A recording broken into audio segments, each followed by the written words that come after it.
In the high summer of 1941, following a desperate plea for help by Mussolini, the disastrous Italian war effort is rescued as German forces move south, shoring up their fascist ally and securing the southern flank of the Axis. In effecting the rescue of the Italians, the forces of Nazism marched to ever greater victories, bringing ever larger territories under their dominion. In just weeks, the lightning successes of the Blitzkrieg of 1940 are matched as German forces sweep southwards, bringing an avalanche of war to the Balkans. Yugoslavia and Greece collapse within days. In Yugoslavia, the German attack reopens ancient enmities and wounds. Yugoslav starts to attack Yugoslav. The Greek defense, aided by British troops, is valiant, but nevertheless ends in a Mediterranean Dunkirk as 50,000 troops are evacuated from the Greek mainland. Many escape to the Greek island of Crete, but the island proves no refuge as the Germans pursue their enemy and fill the skies above the wine-dark sea with parachutes as German airborne assault brings savage fighting, ending in further defeat and evacuation. America slowly realizes that it cannot stand aloof from a war that is rapidly and clearly becoming not just a war like any other, but a struggle for freedom, for values central to the American way of life. The American Congress brings Lend-Lease into law. The United States will now supply Britain with whatever is needed to ensure the survival of freedom in Europe.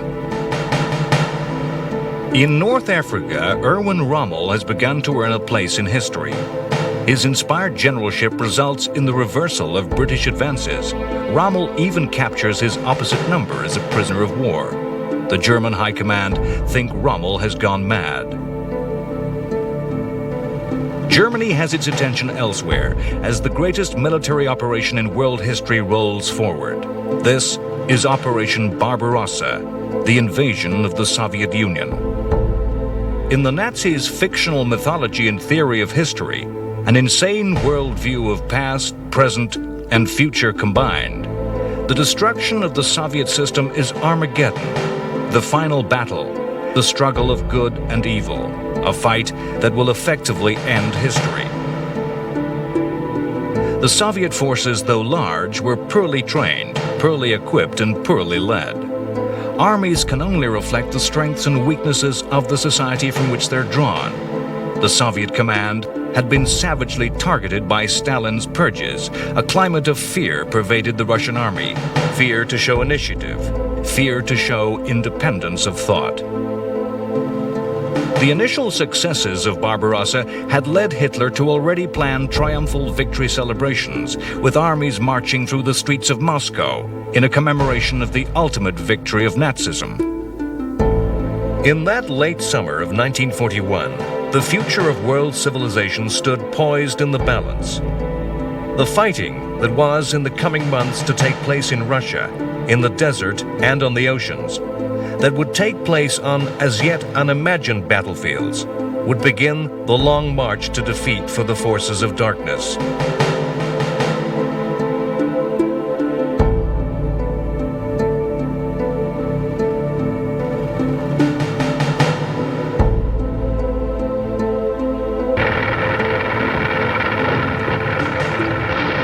The summer countryside of Russia was ideal for armored warfare, a war of vast spaces, limitless horizons, with no natural obstacle to aid a defender.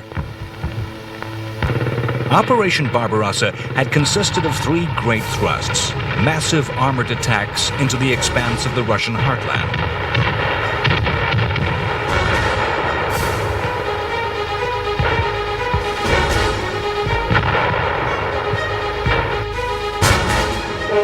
In the first month of Barbarossa, hundreds of thousands of prisoners of war were taken by the Nazis as the three-pronged attack began. In the north of Russia, the main thrust of advance came around the city of Leningrad, modern-day St. Petersburg. The capital of Tsarist Russia, Leningrad was a city of 2.5 million and was ordered by Stalin to resist to the end, to never surrender. The Germans surrounded Leningrad with a tight, strangling ligature of siege.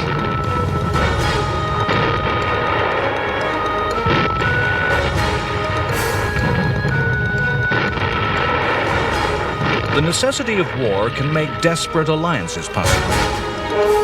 In 1939, the Soviet Union had cynically used its size to bully and invade its neighbor Finland.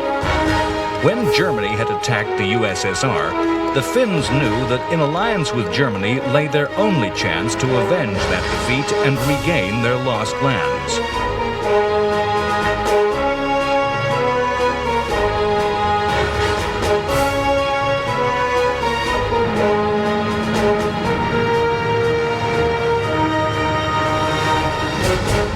In the very far north, Finnish armies added a fourth dimension to Barbarossa, attacking towards Leningrad and completing the Axis grip encircling the city.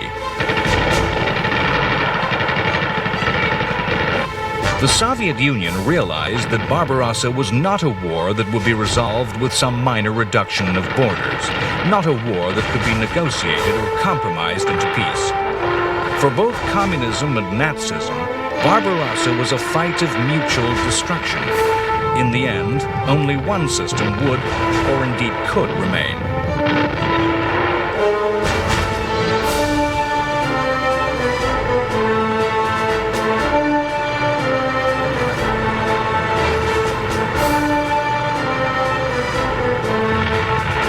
Stalin called on the Soviet people to fight what he called a great patriotic war.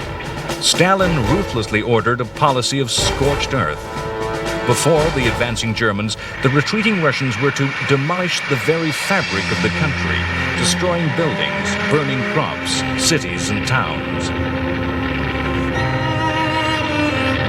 Destroying or taking away anything that will be of the remotest value to the invader. Whole factories and industries which were necessary to the Russian war effort were dismantled piece by piece and moved across the immense distance of the Soviet Union to the east of Moscow, from Europe into Asia, beyond the Ural Mountains to the depths of Siberia.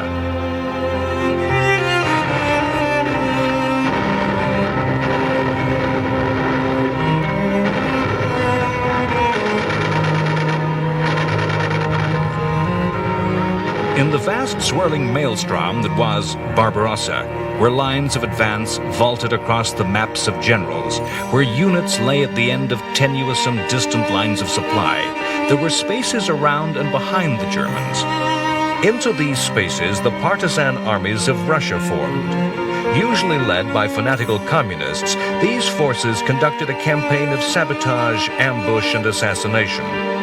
What later would be called guerrilla war. Stalin was prepared to dismantle the mental landscape of the communist state and the Bolshevik Revolution. The atheism of communism was abandoned, and the Church encouraged to present the war as a holy war, a fight for the God of the Russians.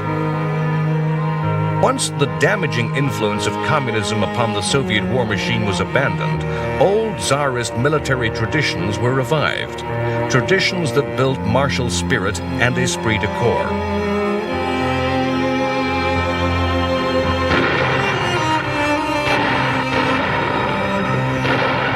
In the south of Russia, the German advance pushed on, deep into the black soil region of the Ukraine. This was an attack upon both the agricultural wealth and the southern industrial cities of the Soviet Union, towards cities such as Stalingrad. After just 1 month of fighting in the east, the Germans were already planning a triumphal victory procession through the streets of Moscow, to take place in late August. Hitler had stated that Germany's aim in the East should be, firstly, to rule, secondly, to administer, thirdly, to exploit. Hitler believed his enemies beneath contempt as both communists and as Slavic peoples. Hitler abandoned the rules and conventions of war for Barbarossa. The German army was given orders to shoot dead anyone in the East who opposed them. Moscow and Leningrad were to be systematically razed, wiped from the map, the inhabitants annihilated or driven out by starvation. The Germans were to institute a giant program of what would in later years come to be called ethnic cleansing. The Nazi General Plan East envisaged vast movements of population, with German peoples moving into territories freed by the removal of the existing inhabitants. In the wake of the advancing German armies came the first of the Einsatzgruppen, special squads of the SS dedicated to the calculated methodical elimination of Jews.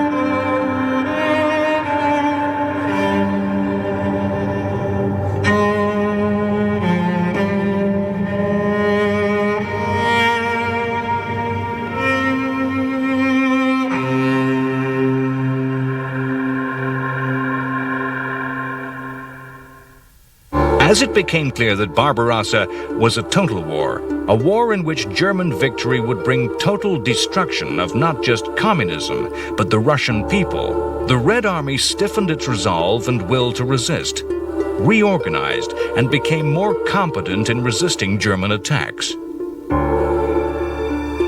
The industrial base that the Soviet Union had managed to move to the east enabled the material losses of the first few months to be replaced. The German attacks may have been on a scale never before seen, but in fact the cold, hard light of hindsight shows that the Germans had not in fact prepared enough. Their reserves of supplies and fresh troops were not enough to exploit the massive successes and advances. Massive spaces created behind the armies still left room for Soviet partisans to sabotage and disrupt the German supply lines. As the year progressed, as September passed to October, rains which turned roads to mud further hampered and slowed the Nazi advance. In spite of this increasing resistance, Hitler still chose to gamble with the thin and shallow reserves of German strength. He ordered that the war should be brought to an end in 1941. In October, he ordered that the final attack should be made upon the Soviet capital, Moscow, a thrust straight to the heart of Soviet power.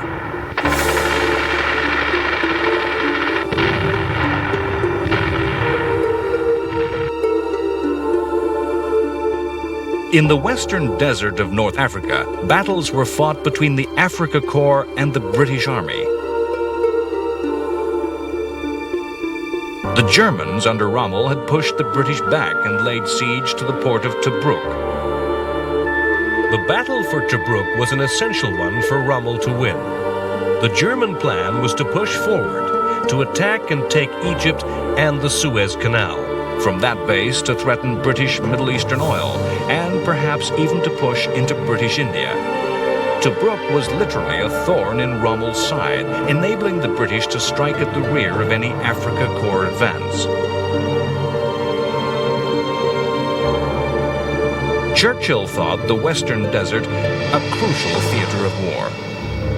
At that time, it was the only battlefield on which the British Army could directly engage the German Army. For a Britain which was having just to take it, absorb all the bombs that the Luftwaffe could drop, and endure the toll of shipping attacks in the North Atlantic, with all the attendant sacrifice and hardship, the war in the desert was the only campaign where the British did not have to wait and see what the enemy would do.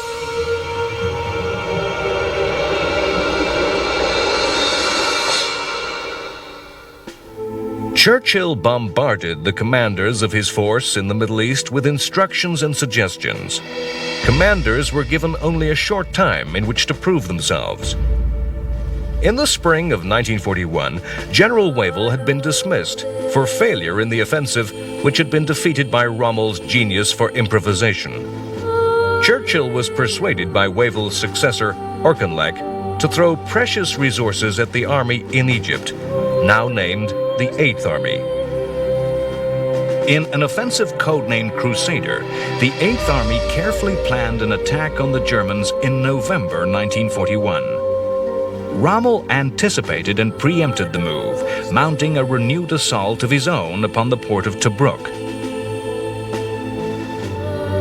Rommel was an innovating, inspired general who could react quickly. He turned his attack around and smashed back the Eighth Army. Time and time again, in the Desert War, both sides would be limited from exploiting their successes by problems of supply.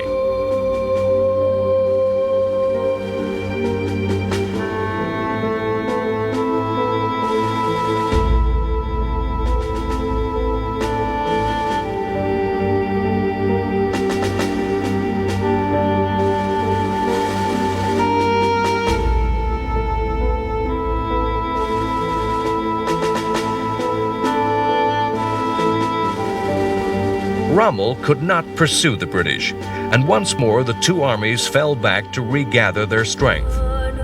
The Germans returned to the siege of Tobruk. The British, under yet another new general, considered their plan of action. With German involvement in the Mediterranean, the German supply lines were becoming stronger.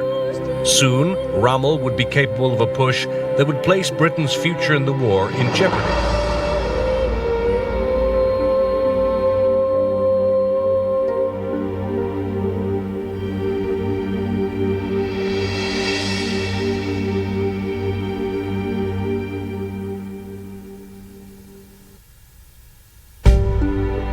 Across the Atlantic, the United States was slowly but surely being drawn onto the center stage of the action.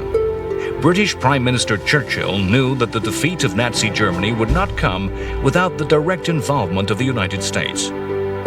We shall give every possible assistance to Britain and to all who with Britain are resisting Hitlerism or its equivalent.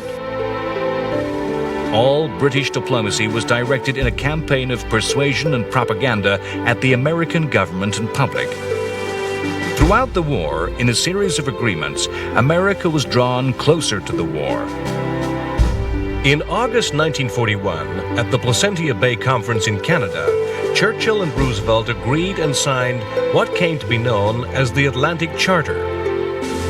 The Charter was an agreement, a statement of shared beliefs that was a list of war aims and a blueprint for the post-war peace. Neither Britain nor America sought conquest of territory. No border was to change, no territory altered without consent of the population. All peoples have the right of self-government restored. After the war, all states would have the right to economic resources for prosperity. All countries were to collaborate for international prosperity. After the destruction of Nazi tyranny would be the establishment of a lasting peace. There was to be freedom of the sea. All nations were to abandon force. Despite the shared aspirations of the Atlantic Charter, America was still legally a neutral country, with many of its citizens wanting their country to stay firmly out of any foreign war. Yet the legally neutral U.S. was already fighting an unofficial war against the German Navy, the Kriegsmarine, and its force of U-boats in the Atlantic. The Battle of the Atlantic was not a naval battle in the conventional sense, some climactic struggle, an engagement where all forces met together and a war could be won in a day or in an hour. Rather, the Battle of the Atlantic has been famously described as trench warfare at sea, where each side sought to destroy the other, a fight of numbers, a fight only to kill. It was a war that was simple to understand. Sink British ships faster than British shipyards could build replacements. Build replacement U-boats faster than the British Navy could destroy their attackers. The war would be won. A simple economic equation would give a target that would be expressed in mathematics, in numbers and tons of ships that must be sent to the bottom. The autumn of 1941 was called the happy time for the German Navy. It was a time when victories seemed easy. Once France had fallen and the whole Atlantic coast of Europe stood free for Axis use, when the isolationist sentiment of the United States was strong, the simple target was to sink between 600 and 750,000 tons of British-bound shipping per month. This would bring Nazi victory in a year. The early part of the war was a time of missed opportunities, but by the autumn of 1941, the number of boats had risen and tactics devised which were to seriously threaten Atlantic trade. In 1941, for all submarines, for all ships, to find an enemy at sea in the vast expanse of the ocean was a difficult task. Radars were primitive, not yet perfected for use at sea. Sonar was a short-range weapon, only useful for a surface ship attacking a close underwater target. A U-boat finding a target was dependent on visual sightings, limited to the distance of the horizon. From the low angle of a submarine tower, the U-boat officer was worse off than the lookout of a sailing ship atop a tall mast.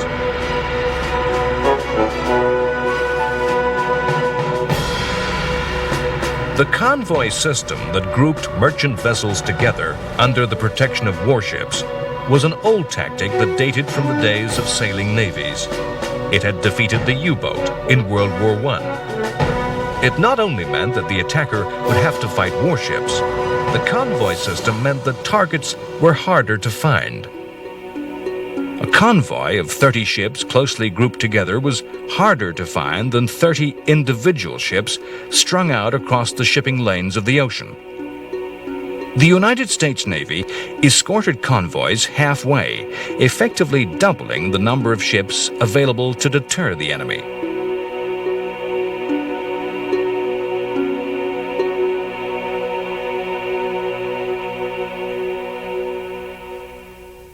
The Kriegsmarine of World War II had new tactics, the doctrine of the wolf pack. The bold U-boat commander was not intimidated by the convoy, and when attacking in a wolf pack could still inflict heavy losses. With large numbers of U-boats, the submarines could be spread in a line across the possible course of a convoy of merchantmen. When a sighting was made, high-frequency radio messages would transmit the convoy's position to a shore base. That would in turn broadcast a guidance signal that would lead all submarines to attack the target. It was as if a giant drift net was laid across the ocean.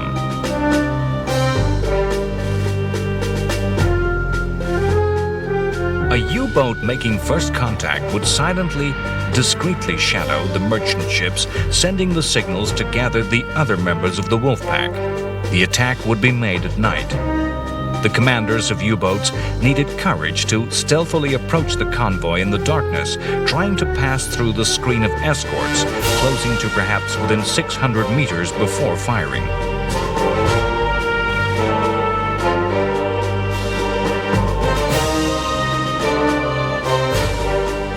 For the merchant seamen, the Battle of the Atlantic was a slow and tense torture. The days spent scanning the sea for the periscope trail that might reveal an unseen enemy. At night, waiting for almost inevitable explosions. Each ship dying a particular death. Oil tankers would explode in white pillars of flame. Cargoes of heavy iron machinery would drag ship and crew to the depths in minutes. In the morning, a convoy would trail a wake of the debris. Burning oil, bodies, stranded sailors awaiting rescue, destroyed ships. Against the submarine on the surface at night, there was little that an escort of warships could do. On the surface, most U-boats were fast enough to get away from a pursuer. Sonar, the underwater radar, in its infancy could not find a surfaced U-boat. The U-boat commander needed courage and luck. But fortune favored the bold, who could make rich pickings. The balance of tactical strength lay with the Germans. Even though convoyed ships were more secure than lone sailings, the convoys were not enough defense. The ideas and weaponry not sufficiently evolved to present any real threat. In 1941, 3.6 million tons of shipping was sunk, an average of 250,000 tons per month.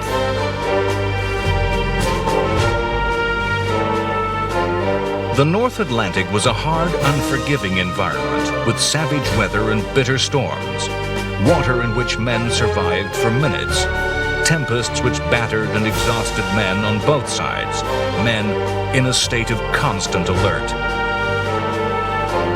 The submarine hull, designed for underwater, made a rolling, unstable platform on the surface. U-boat officers did not look out across the sea, rather they looked up from the surface. Long hours were spent drenched by freezing, smashing waves.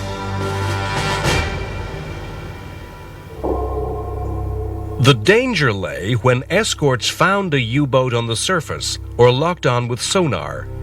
In a surface duel of gunfire, the U-boat would lose. If submerged and targeted by sonar, the U-boat crew had to endure the terror of depth charging, when crews would stand in complete silence, listening to the sonar beam pinging their hull, hearing the swish of propellers. The very skin of sailors and the hull of the boat as one, the slightest knock to either causing a paroxysm of fear.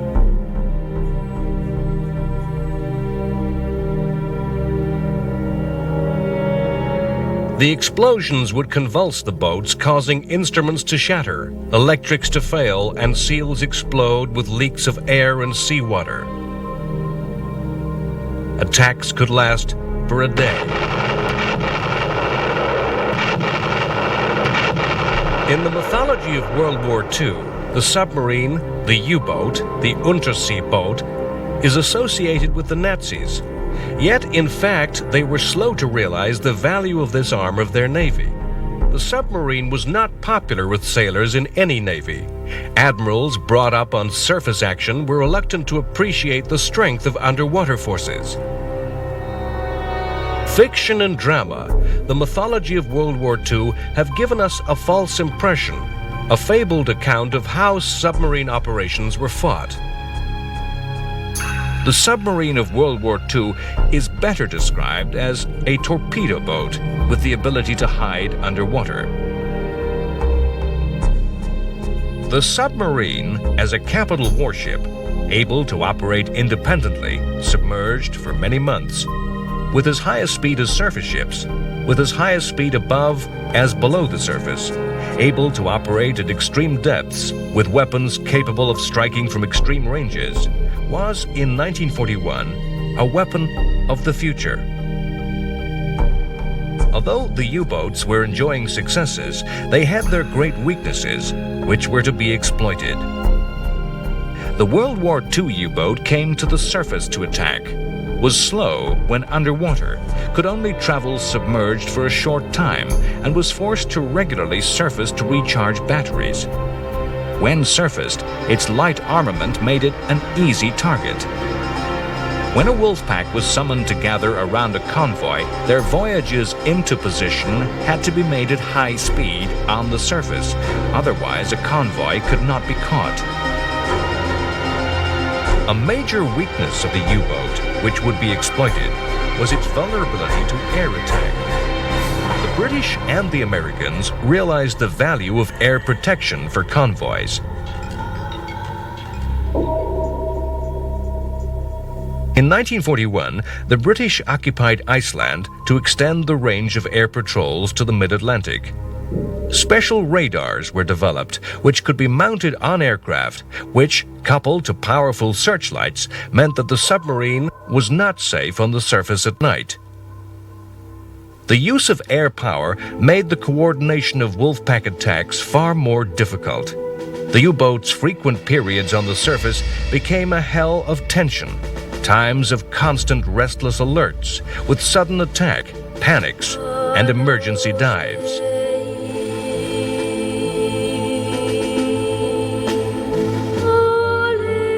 A key weapon in the Battle of the Atlantic was the breaking of German codes.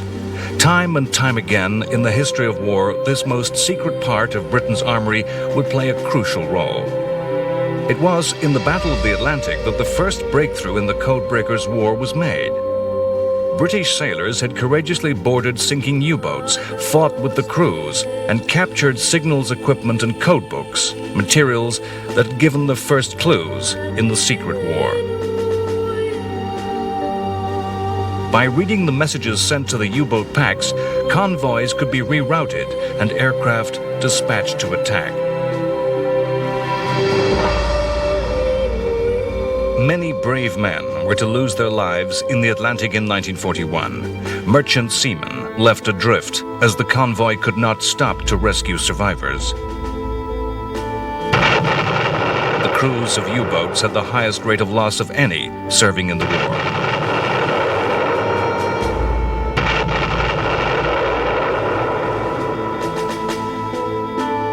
The greatest defense that the British had against the U-boat assault was simply to reverse the weakness, to reverse the vulnerability. Factored into the grim mathematics of the campaign was Britain's pre-war need to import more than 50 million tons of goods each year, from the rare and exotic materials of war to the everyday staple foods of life.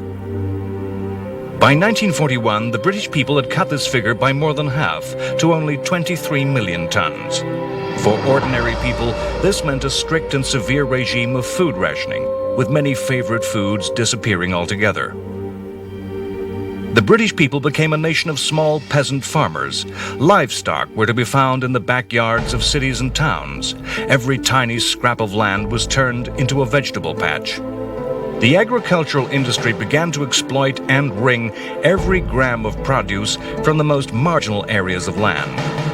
New areas came under the plow. The powers of the state to conscript and direct labor created a land army where workers were directed to work on the farms. The image of grim queues of shortage and the persistent folk memory of the hardships of rationing disguise a historic scientific fact that the population of Britain was, in fact, never so properly fed with the correct dietary balance. The rationing extended to almost every area of life. Private motoring practically disappeared as it became impossible to fuel a car. Some automobiles were converted to gas, with a ballooning comedy gas bag swaying atop the roof. Fashions changed to reflect wartime shortages of fabric. If Britain was turned into a nation of small farmers, it was also turned into a nation of petty criminals. The strictness of state control led inevitably to a black market. When state regulations seemed so absolute and far-reaching, the pressure amongst even the most law-abiding to obtain the smallest luxuries by whatever means possible, with no questions asked, was irresistible. The British people were told time and time again what to do and how to do it, in a barrage of propaganda and public information that permeated every aspect of daily life. In a war for freedom, British subjects became controlled, less free than ever before. Another factor in the algebra of the submarine war was the rate at which ships could replace those sunk. Once again, war provided the stimulus for innovation, and the shipbuilding industry responded by changing design and construction to build more ships more quickly. The product of this innovation came to be known as the Liberty ship. These were mass-produced ships, built by methods more akin to the auto assembly line. The design was British, but modified into practicality by American builders. More than 2,500 were built, sometimes in phenomenally short periods. On one occasion, as short a period as 4 days and 15 hours from laying of keel to launch. The cost and time-saving methods of construction and the use of workers unused to shipbuilding meant that the quality of the ships was sometimes doubtful. Some could just fall apart. But in their vast numbers, they piled the odds against the Axis. In November 1941, the German army was ordered to win the war, to finish off the Russians by capturing the Russian capital, Moscow. This was a gamble. The original planners of Barbarossa had not expected such success to come so soon. The capture of Moscow needed the last desperate effort by German soldiers who had already expended so much. What Hitler was to call the final effort of willpower was a push by troops at the very end of their energy. By the end of November, amidst the snows and mud of the Russian winter, the German armies were within 30 kilometers of Moscow. The city had been evacuated and the Kremlin prepared for demolition, as a preferred fate for the historical heart of Russia. Early in December, the Germans had to end the attack. Exhausted, they hoped for a pause before renewed fighting in the spring. Instead, on December 5th, the Soviet army launched a ferocious counterattack. The German army, unequipped to fight in winter, suffered terrible losses in the deepest cold. The weakness rather than the strength of a dictatorship was revealed. The weakness of a leadership where war was directed by a single will and a single ego. Hitler refused to give ground, refused to order retreat that could save his forward units from encirclement and defeat. In the end, the Germans suffered heavy casualties and were pushed back 300 kilometers from Moscow. Barbarossa ended in the snow before Moscow. There was still much fighting and dying to be done. But the greatest and most telling death in Barbarossa was the myth of German invincibility. An army used to carrying all before it had been defeated. 980,000 men killed, wounded, or captured. Nearly a third of those who started the invasion had been lost.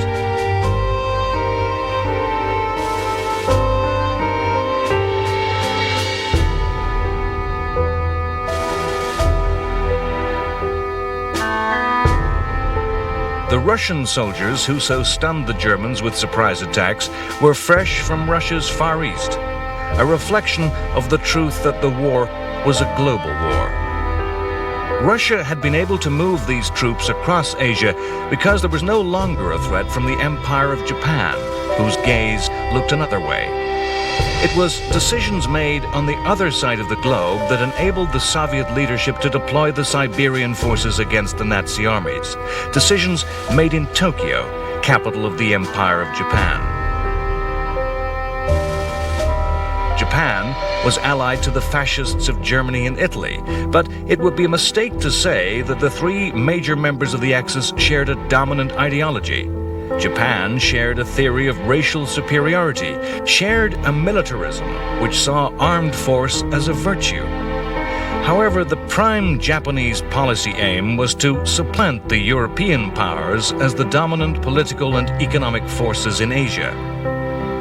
Had Germany been the dominant power in the Pacific rather than Britain and America, the relationships of alliance would have been reversed. Japan had long harbored ambitions against Soviet territory in the Far East. Japan looked everywhere in the Far East with envious eyes upon the resources of neighboring states, looking to expand to the north through its puppet state of Manchuria, and to the south and east into the Pacific. By late 1941, Japan's envy and ambition was directed only to the south. Japan, in 1941, had been at war for longer than any other of the major powers, fighting a war of conquest in China. Japan's motivation in this expansion was resources. In a circular logic, it fought wars to provide the materials to power its armed forces to fight more wars. Oil, aluminum, tin, rubber were all materials which Japan could not produce. Japan was dependent on imports of food to feed its population. The richest areas of Southeast Asia, the vast rubber plantations of British Malaya, the oil of Indonesia, the vast rice fields of French Vietnam, were all controlled by Europeans. Japan was a militaristic state, dominated by the needs of the armed forces. The Emperor Hirohito believed a god by the Japanese people reigned but did not actually rule. power lay with a government dominated by generals. When, in July, Japan took advantage of the fall of France to seize the French colony of Indochina, the United States broke all relations with the empire. Japan invited Indochina to be a member of the Greater Co-Prosperity Sphere, an organization whose words spoke of independence for the indigenous peoples of Asia, but in action was just a mechanism for draining the resources of the member states, redirecting them with ever greater ruthlessness towards Japan. The United States demanded that before trade could be restored, Japan must both withdraw from Indochina and from the long war against China herself. America was preparing for war, recalling early in the year the preeminent soldier Douglas MacArthur to command in the Pacific. Characteristically, MacArthur had taken a positive stance with a plan to defend the Philippines with strong and modern forces. To the Japanese, this American policy only reinforced a paranoid sense of persecution, reinforcing those who argued war was essential. When, in October 1941, Hidekai Tojo, an aggressive general, became prime minister, the path for Japan was set to war, and secret preparations were begun. The Japanese knew that to fight a war of expansion in the Pacific, they had to neutralize the American Navy in the Pacific. The American Navy was then the largest in the world. While negotiating peace, the base of Pearl Harbor in Hawaii was targeted for surprise assault. The Japanese fleet approached in complete secrecy, hiding behind a weather front as it crossed the ocean. The fleet of aircraft carriers came by a distant, indirect route, circling far around the north of Hawaii from this least likely direction of attack.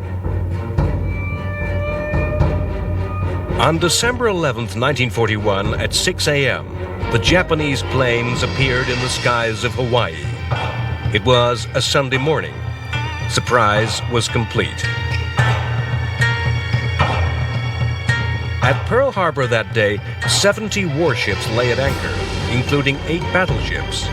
Torpedo and dive bombers attacked the lines of ships and the airfields. Then high-level bombers made further assaults.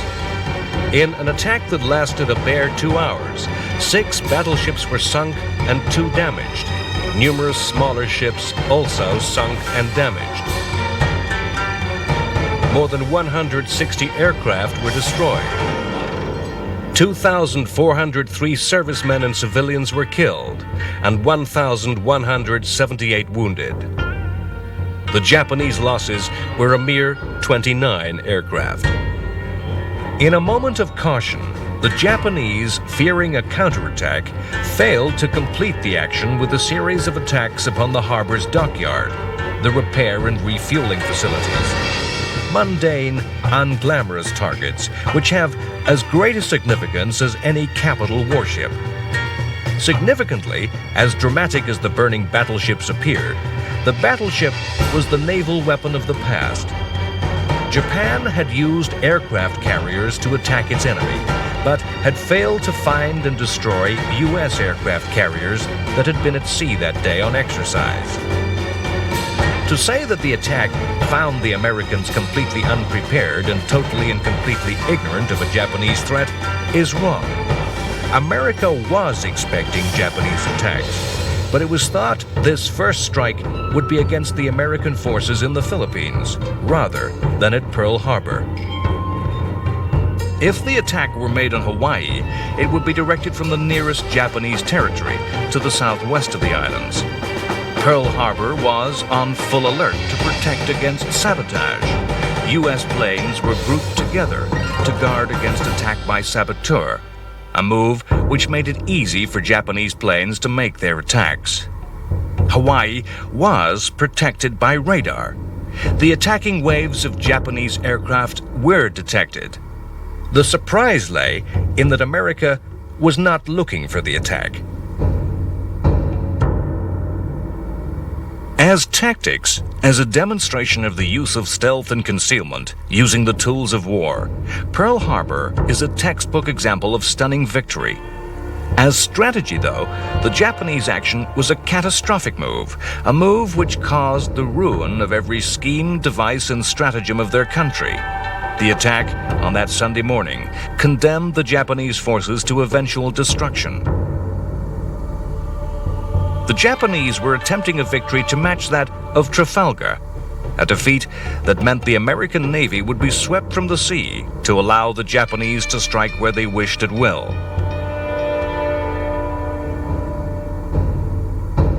Once stirred, the strengths of America, the ability for organization, for efficiency, the positive optimism and self-belief, the sheer volume of wealth and industry made America a terrible foe. Pearl Harbor was an event that, at a stroke, galvanized the American nation, resolving all difference, quelling all isolationist sentiment. December 7th, 1941, a date which will live in infamy. The United States of America was suddenly and deliberately attacked by naval and air forces of the Empire of Japan. The Japanese planned to take advantage of the defeat by initiating a massive plan of invasion and conquest across Southeast Asia and the Pacific. Their strength would be increased as a result and deter the USA from attacking the empire. The reasoning, the wishful thinking of the Japanese planners, was that the U.S. would accept the new state of affairs, accept Japan as the new dominant power, and compromise a peace. The harder-headed within the Japanese armed forces knew in their hearts and minds that Pearl Harbor was not a war-winning victory, simply a triumph that had bought time in which to gamble, that through a desperate effort, the U.S. could be defeated. Privately, though, secretly, Admiral Yamamoto, the architect of Pearl Harbor, predicted, "I can run wild for the first 6 months or a year. I have utterly no confidence for the second and third years." Anyone who has seen the oil fields of Texas and the factories of Detroit knows this. 6 months, by the end of which victory must be won or defeat was inevitable. Victory would be impossible in a long war. That very lack of the raw materials and industrial strength that motivated their ambitions would be their downfall in a contest with the titanic power of America. On December 7th, Germany and Italy declared war on America. Winston Churchill said he slept easily for the first time in the war. With the attack upon the U.S. fleet, battles encircled the globe.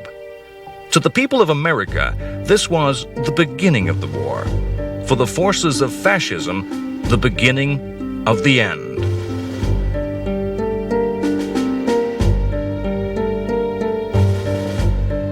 Next time on World War II, The Complete History. The Japanese war effort rolls out across the Pacific. In the precious months bought by the attack on Pearl Harbor, country after country are swamped by a tidal wave of Japanese might. Thousands of troops surrender as Singapore falls in the greatest defeat the British Empire has ever known. The defeat, a catastrophe, a textbook example of military disaster. Douglas MacArthur promises to return as U.S. forces are driven from the Philippines with the capture of thousands of U.S. soldiers. In the seas off Malaya, air forces once again prove the deadly enemy of the mighty battleship as 2 British warships are sunk. In Russia, the German forces endure the severest of winters and thousands of poorly equipped soldiers die of cold. In the spring, the German offensive is renewed with attacks into the south towards the industrial heart of southern Russia towards Stalingrad. In the north, Leningrad endures its siege. Russian strength grows, and convoys of supplies fight their way through Arctic seas, bringing the materials of war from the UK and the USA. In Europe, the fighting in the Mediterranean and North Africa reaches new levels with the intensification of the Siege of Malta and the Africa Corps under Rommel mounting ever more threatening operations in the desert. In the skies of Britain and Germany, the war becomes an open conflict of civilizations as each side targets air raids at centers of culture and history. The enemies of the Axis come together to issue the United Nations Declaration. After a few months of conquest and triumph, the worst predictions of saner Japanese minds begin to come true. American bombers appear in the skies above Tokyo.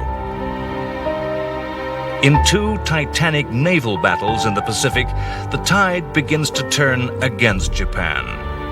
At the Battle of the Coral Sea, a stalemate.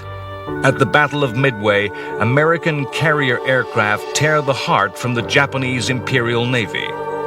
And the long, slow endgame of Japan's defeat is already begun.